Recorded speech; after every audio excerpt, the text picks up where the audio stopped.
যে আসলে তো এই প্রত্যাশিত আমাদের দলের যারা আমরা আছি তারা না, পুরো বাংলাদেশ ওনার অপেক্ষায় ছিল। আল্লাহর অশেষ রহমত, আপনি জানেন ইতিমধ্যে উনি ঢাকায় ল্যান্ড করেছেন 18 বছর পরে। এইটা একটা অন্যরকম একটা অনুভূতি আসলে ভাষা প্রকাশ করা যাবে না।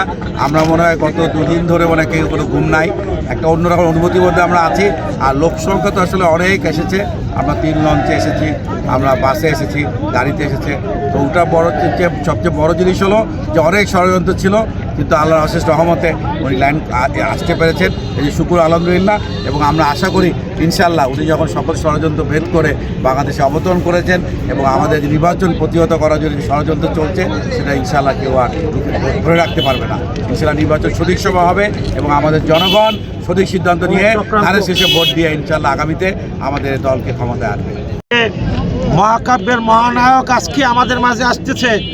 আজকে 18 বছর পর আমরা আমাদের মহানায়ককে কাছে পেতেছি।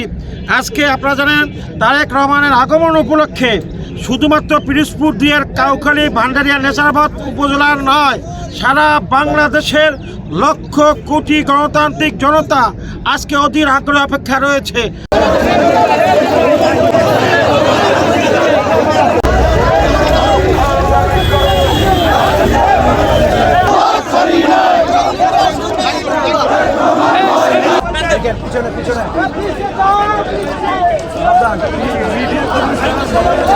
কান্দারি তার নিপুণ নেতৃত্বে এক জনসমুদ্রের মিছিলায় প্রায় বাংলাদেশে পদার্পণ করছেন। আপনারা দেখতে পাচ্ছেন যে তার পায়ে